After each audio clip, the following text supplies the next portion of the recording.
Bon, on va pas se mentir que la Nintendo Switch est une excellente console. Et franchement, je suis moi-même le premier à le dire. Je la trouve exceptionnelle, autant sur le plan hardware que autant sur ce qu'elle propose en termes de jeu. Mais faut aussi avouer que la Nintendo Switch a quelques défauts. Elle a des défauts bien évidemment logiciels, ou ce qu'on pourrait considérer comme des défauts logiciels, mais ça viendra petit à petit avec des mises à jour. Mais elle a aussi des défauts matériels. Et là, c'est un peu plus problématique, parce que quand t'as un défaut matériel, faut souvent attendre qu'une nouvelle version de la Nintendo Switch sort, comme en 2019. Il y a eu une petite réédition qui corrigeait quelques petits soucis que la Switch avait, mais ça reste quand même un énorme souci. Du coup, aujourd'hui, on va voir ce que je considère à mes yeux comme les gros problèmes de la Nintendo Switch, autant logiciel que matériel. Voilà, parce que nous on traite les deux, t'as vu, nous on est trop fort, tu vois.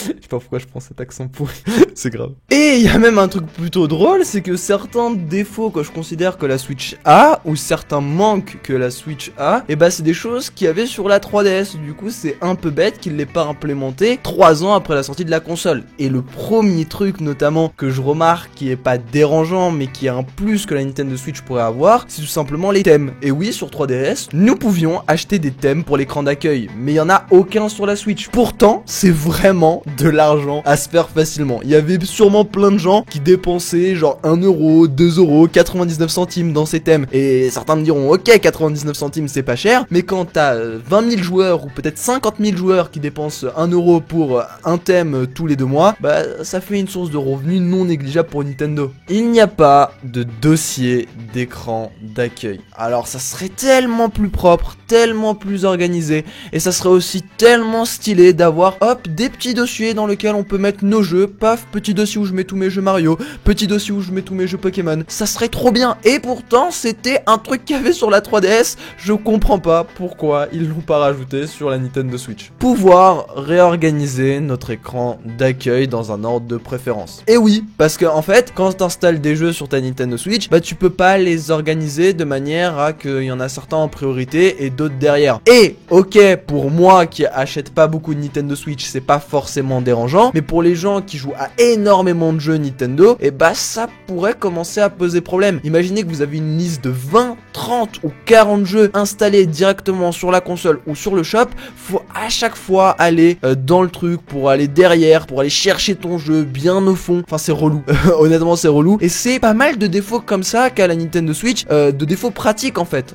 C'est pas des défauts graves, mais c'est des défauts pratiques qui pourraient être largement corrigés et très facilement pour certains. Pouvoir mettre des icônes de différentes tailles. Alors là, c'est plus un aspect esthétique et un manque, et ça, autant ça ne dérangerait personne hein, de pas avoir cette fonctionnalité, autant bah certains pourraient peut-être vouloir organiser vraiment son menu comme il le veut. Voilà, avoir sa Switch à lui, mettre ses dossiers, mettre aussi son jeu en petite taille, certains en grand. Bah que en fait chaque Switch soit différente, que ça soit avec les thèmes, les dossiers ou la personnalisation de la taille des icônes. Tout ça participe au fait que hop, t'allumes ta Switch, bah c'est ta Switch, t'as ton truc à toi, t'as ton thème, t'as l'organisation de tes dossiers à toi, t'as la répartition de la taille de tes icônes à toi, et tout ça, ça participe à rendre la Switch et le logiciel de la Switch un peu plus sympa. Évidemment que ce n'est pas dérangeant, mais ça pourrait être mis, surtout que ça pourrait être simple. Alors là, c'est un souci qui concerne uniquement la version portable. Le son de la Switch est un peu faible. Alors je ne sais pas ce que ça vaut pour la Switch Lite, je n'ai pas la Switch Lite, mais pour la Switch portable,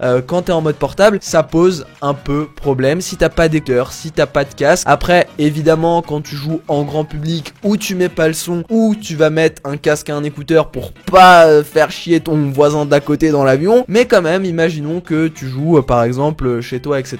Ça pourrait être sympa que le son soit un peu plus fort. Il n'y a pas de système dans le genre de Miiverse sur la Switch, et c'est peut-être un petit regret que certains ont. Moi, c'est pas forcément quelque chose qui me dérange, mais c'est quelque chose qui pourrait être sympa. Après, il s'était peut-être dit que c'était un développement logiciel inutile et que ça valait pas le coup parce qu'il y avait pas tant d'utilisateurs, mais je me dis que ça aurait pu être cool. Il n'y a pas de système d'appel. Alors là, c'est un énorme regret. Alors certains me diront oui, il y a un système d'appel avec le téléphone et tutti quanti et tout, mais non, je veux dire le système d'appel de Nintendo sur téléphone, tout le monde dit que c'est naze. Alors c'est pas parce que tout le monde dit que c'est naze que c'est vraiment naze, mais juste sans l'avoir testé, ce n'est pas pratique, dans le sens où faut avoir une Switch et un téléphone à côté pour communiquer avec des gens en online. Et je trouve ça terriblement dommage à une époque où toutes les consoles de salon ont leur système vocal qui est... ça va, tu vois, genre un mec qui joue sur PlayStation 4, il est pas obligé d'avoir Discord à côté pour parler avec ses potes. La PlayStation 4 se suffit largement à elle-même. Et je pense aussi vraiment que la Switch doit se suffire à elle-même à ce niveau-là et qu'elle doit posséder un outil qui nous permet de communiquer en jeu sans aide extérieure. C'est vraiment, je trouve, un point très important. Les codes amis. Alors là, c'est pas un manque, c'est un truc qu'il faut bouger en fait. C'était vraiment insupportable sur 3DS. Alors oui, il y a eu une amélioration depuis la Nintendo Switch parce que vous n'êtes plus obligé de rentrer les deux codes amis pour être ajouté en ami. Il n'y en a qu'un seul qui doit rentrer le code ami et l'autre a juste à l'accepter. Ou à l'époque de la 3DS, et maintenant que je m'en souviens, je trouve que c'est même un peu pas logique et irréaliste. Fallait que les deux personnes mettent le CA. Donc c'était vraiment super relou. Mais ils ont quand même gardé les CA et je trouve qu'ils devraient s'en débarrasser et fonctionner avec le système de pseudo. Parce que mettre des CA c'est vraiment relou. Genre je n'aime pas ça et je pense qu'on est beaucoup à ne pas aimer ça. Et je ne sais pas pourquoi ils font le choix de les garder. Si certains peuvent me le dire dans les commentaires, ça m'intéresserait grandement. Alors là, c'est un problème encore au niveau de la communication. On ne peut pas envoyer de messages à d'autres personnes sur Switch et même pas à nos amis. Et c'est fortement dommage, hein. Alors là, encore une fois, à une époque où tu peux envoyer des messages avec ta console, la Switch qui est sortie, elle, en 2017, 3 ans après les next gen, on n'a toujours pas cette fonctionnalité 3 ans après sa sortie et je crois 6-7 ans après la sortie de la PlayStation 4 et de la Xbox One, on n'a toujours pas cette fonctionnalité de communiquer même en message. À la limite qu'ils mettent pas les appels, c'est un peu relou, je peux comprendre, mais la fonctionnalité de message peut être vraiment très sympathique. Si je veux communiquer avec des gens que tu as rencontrés en jeu ou quoi, ça peut être très sympa. Est-ce qu'ils font ça, est-ce qu'ils limitent la communication pour qu'il n'y ait pas de problème pour les gens qui sont très jeunes? C'est possible. Alors là, c'est un problème qui est un peu extérieur à la Nintendo Switch et que on ne peut pas reprocher que à la Nintendo Switch. En fait, c'est un reproche qu'on doit faire à la moitié des constructeurs de consoles, si ce n'est à la totalité des constructeurs de consoles. C'est que les objets qu'on peut acheter et utiliser avec la Switch coûtent vraiment excessivement cher. Et oui, là où la manette Pro coûte 60 €, on a des fois des Joy-Con qui touchent presque 80 € pour une manette. Je sais pas si vous vous rendez compte, mais c'est 80 € pour une manette. Alors certains me diront, oui, c'est normal que les Joy-Con coûtent 80 € parce qu'en plus d'être une manette solo, les Joy-Con permettent de jouer à la plupart des jeux Nintendo Switch à deux en fait. Et c'est comme s'ils te vendaient deux manettes. En réalité, ils te vendent deux manettes. Et le Joy-Con, lui, coûte 40 €. Mais ça reste quand même près de 70 € pour un Joy-Con. Des fois on voit 80, des fois on voit 90, ça varie. La plupart des Joy-Con sont à 70, mais ça varie vraiment, hein, parce que tu vas sur Amazon, tu tombes sur le Joy-Con à 90, t'en as, la majorité sont à 64, mais t'en as quand même un à 90 balles, et je trouve ça excessivement cher. Après t'as évidemment des fake Joy-Con que tu peux trouver, mais je vous conseille pas personnellement, je les ai pas testés, donc allez pas vous mettre dans des galères pas possibles. Alors là, c'est un autre problème encore sur le coup où je me dis, Nintendo, vous êtes un peu vieillot quoi. On n'a pas de prise jack pour les manettes. Alors ils ont totalement pensé une prise jack pour les Nintendo Switch et heureusement, mais ils se sont dit prise jack pour la manette, non, on met pas. Et je trouve ça terriblement dommage qu'il n'y ait pas un système de prise jack dans les manettes qui soit vendu avec la Nintendo Switch. Après, est-ce que c'est un système qui est possible? Je ne sais pas, parce qu'il faut se rappeler que sur les Joy-Con, sur le Joy-Con Grip, le Joy-Con Grip c'est juste un bout de plastique, hein. Il n'y a aucune technologie, aucun Bluetooth embarqué dedans, donc c'est pas le Joy-Con Grip qui est connecté à ta Nintendo Switch, mais c'était Joy-Con. Donc est-ce qu'ils peuvent mettre un système de prise jack sur le Joy-Con Grip? Pourquoi pas, ça serait intéressant pour les futures sorties de Nintendo Switch, car comme vous le savez, des fois ils font quelques mises à jour avec la boîte qui change et 2-3 petits réglages. Le Nintendo Online, alors ça c'est un problème, et même moi j'ai rencontré parfois quelques soucis. Alors aucun problème avec le fait qu'il fasse payer un abonnement, honnêtement c'est normal, il y a des gens qui travaillent derrière, mais je crois pas personnellement, et corrigez-moi dans les commentaires, j'ai la Switch depuis 3 ans, j'ai pas l'impression que entre le passage au online payant et au moment où le online était gratuit, il y a eu un véritable changement. Il y a toujours eu quelques problèmes avec le online de la Switch, et je trouve ça un peu scandalisant de payer 20 €, certes c'est beaucoup moins cher que la concurrence, mais de payer 20 € pour avoir des bugs. Si on paye justement c'est pour avoir un online totalement stable, et je trouve ça un peu dommage. Peut-être que certains vont me dire non mais Shisto, moi j'ai aucun problème avec le online, c'est totalement possible hein. Je sais pas pourquoi j'ai fait cette voix. Alors là, c'est un problème qui va concerner plus un type de jeu, et je peux vous citer notamment Pokémon et Splatoon. Et bah, ce sont des jeux qui n'ont pas accès au save, donc à la save cloud.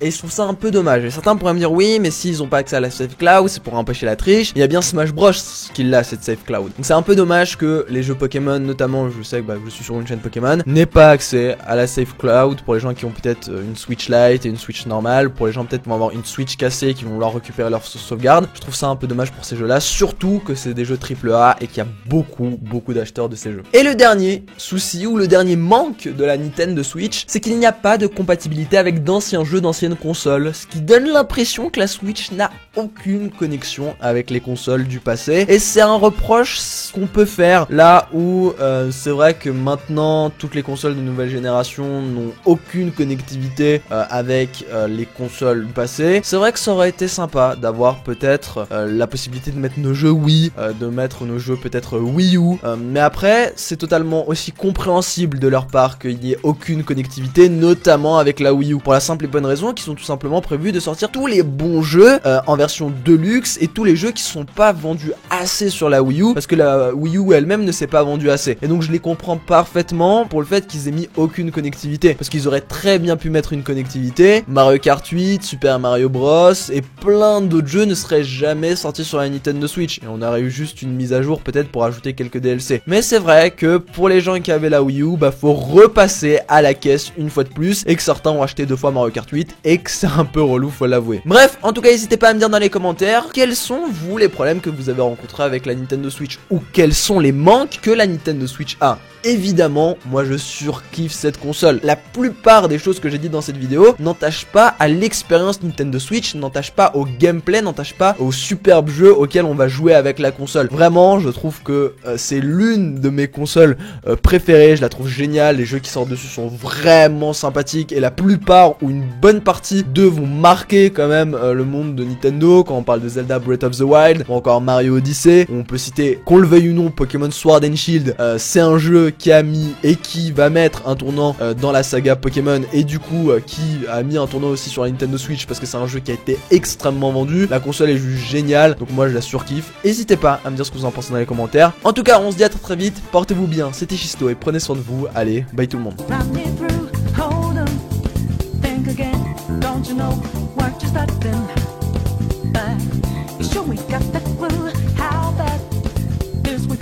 Don't you know?